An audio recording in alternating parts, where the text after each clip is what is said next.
Today we answer the question so many people ask: are Boston pianos really just Kawai pianos?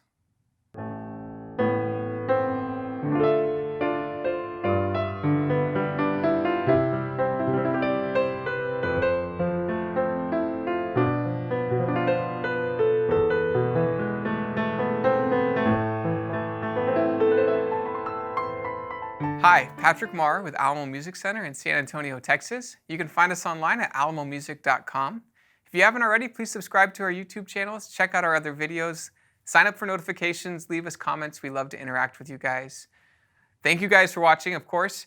Today we're answering the question, are Boston pianos really Kawai pianos? It's a question we get quite frequently. I refer to the meme that, well, yes, but actually no. Because on the surface level, a Boston is built by Kawai. So in theory, yes, it is a Kawai piano or manufactured in the Kawai plant. But no, because there are so many differences along the way from its inception and starting as a piano to its finished product. And what the two pianos sound like and turn out to be at the end are very different products that you can sit there and listen to and play back and forth and say, there's enough differences here to make a decision. Do I like this one, the Boston, or do I like this one, the Kawai? And so today we are going to be touching on some of those differences, some of the similarities, of course. And then we also just wanted to play them for you, give you guys a sample of what it does sound like. Of course, every piano can be very different. So we're just bringing you two that we're putting together as similarly, not only priced, but similarly designed. And so behind me today this is the GP156 from Boston. Boston is a company that is owned, it's branded from Steinway. So it's Boston, designed by Steinway. A lot of the times you'll see that either on the front fallboard or on the plate of the actual instrument. They love to say this as a design element. It does bring connotations of, oh, I'm getting part of the Steinway family. We all are going to be doing a video on the Steinway family as well, so make sure you check that one out because we do want to highlight all the Steinway, the Boston, and the Essex as all different product lines, but also how they're all part of the same umbrella family, Steinway out of New York.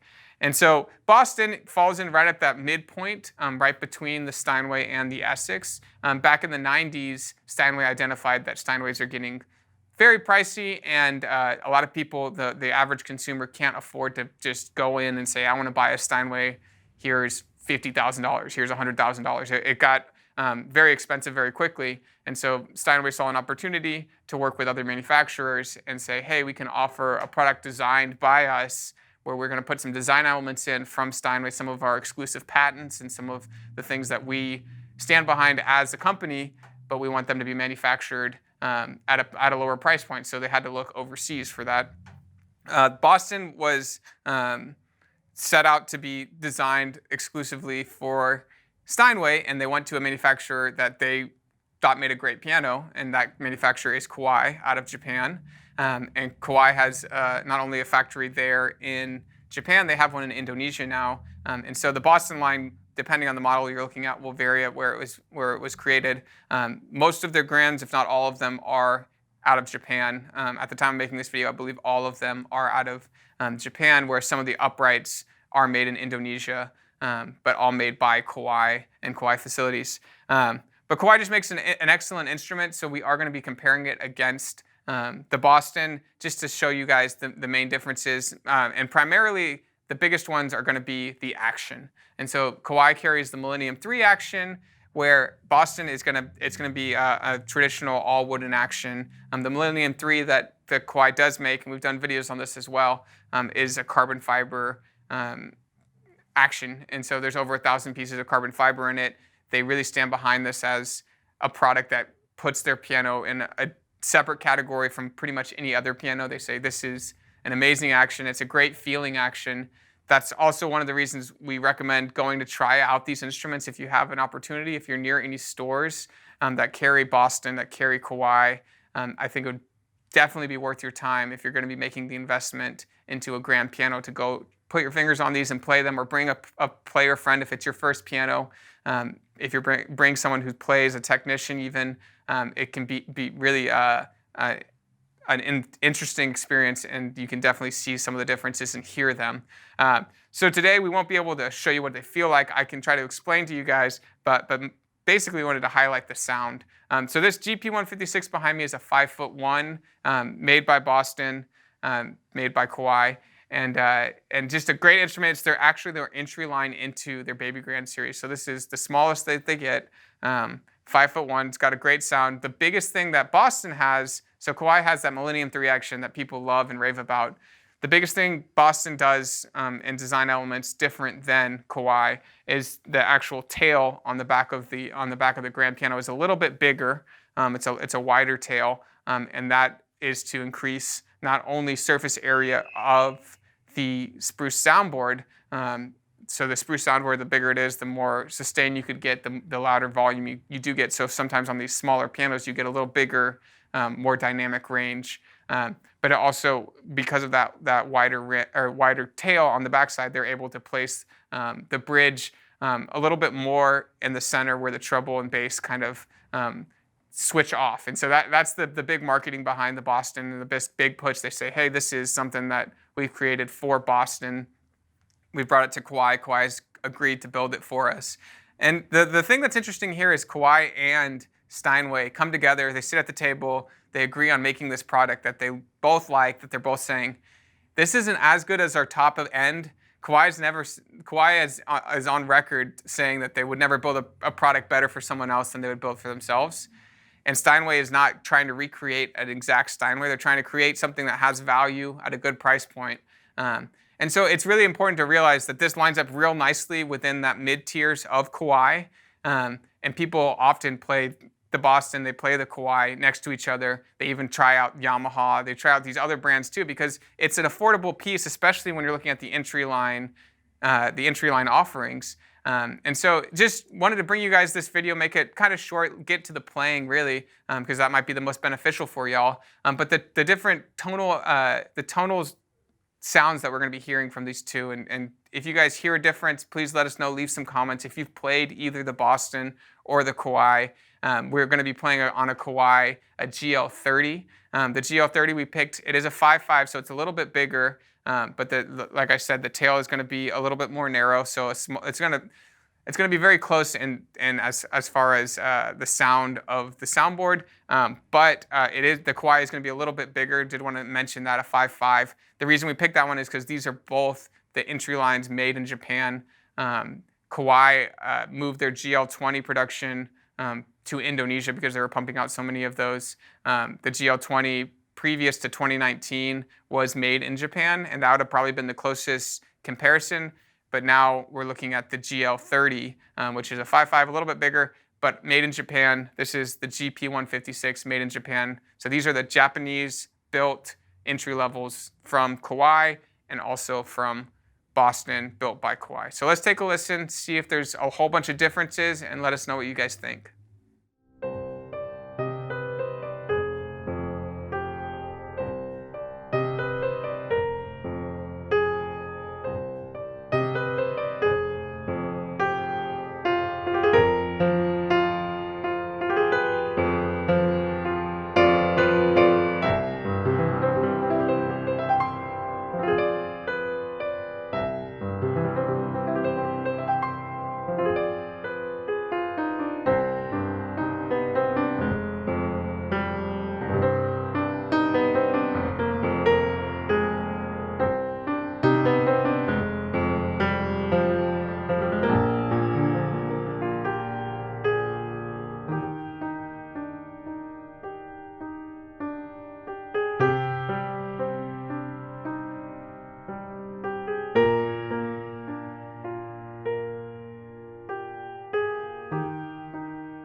So these are both amazing sounding instruments. I really enjoy the touch of the Millennium 3 action. I know we've highlighted it in many of our videos. It's something that's very special about Kawai, that they're able to produce this high quality action that really kind of helps you control your dynamic range a little bit more when you're playing passages and you're going quietly. It really kind of helps you control your energy. And for a lack of better understanding it, I feel like I'm able to creatively express myself a little bit better on Kawai pianos. Like I said, though, these are both entry-level Boston and Kawai. They're not super cheap. So when I say entry-level, I'm not referring to the price point being something very, very, very affordable. I'm talking about this is the initial product offering made in Japan from both of these companies. Just great instruments, especially for a beginner, and an intermediate would progress very far on these instruments. They're definitely not. They're not. I'm gonna have to upgrade this in 2 or 3 years because it's not good enough. These are lifetime investments, especially for a casual player. Just incredible instruments. I do want to point out they do get much bigger. They get more expensive. Boston. A lot of the reasons you see at Bostons and universities and schools, I wanted to highlight that because it's something that you will see if you're a music major. If you have friends who are progressing and going to college for music, you'll see a lot of Boston pianos in those universities, and that's part of the Steinway program.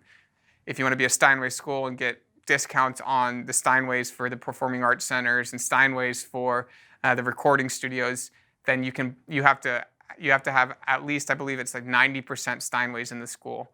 And so that Steinway means you can get Bostons and you can get Essex for some of the practice rooms, for some of the smaller classrooms and things like that. You can fulfill that 90% with products from the Boston line and from the Essex line. So you do see a lot of these in universities because of that.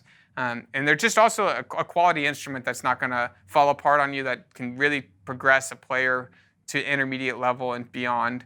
The Kawais, of course, have the GL series, which we played today, which is more of that beginner intermediate series. But then you also get to the GX series, which is intermediate to advanced player. And then they, of course, have the Shigeru Kawais, the SK series, that is for their most prestigious. And if you're a super advanced player, or if you want the best instrument, I think that's on the market, definitely check out the Shigeru Kawais, because that is an instrument a cut above a lot of other pianos that we see here at the store. So just these are initial offerings from Boston, from Kawai. Tell us what you thought about the tones. I definitely noticed some differences. There's a little bit of warmth that came from the Kawai. On the Boston, I was expecting it to be a little bit warmer because it's part of that European Steinway sound. But on this Boston, it was a little bit brighter. It was voiced a little bit brighter. But definitely, every piano is a little bit different, so make sure that you guys have tried these out if you get the opportunity. And let us know if you've played either of these pianos, or if you've played ones that are similar, what your experience had been. I know a lot of buyers are out there looking, doing a lot of research. That's why we try to bring these videos to you guys and help inform you guys of making right decisions and making sure that you're educating yourself on what are the right things to be looking for. I'm Patrick Marr. Thank you guys again for watching. We're Alamo Music Center in San Antonio, Texas. If you're ever around, come say hi. We love to interact with piano customers, guitar customers. We have other YouTube channels. We have a guitar-focused one. We have a synth and pro audio one. Make sure to check those out and to subscribe as well. And of course, leave us comments, like our videos. We love to bring you guys content. And thank you again for watching.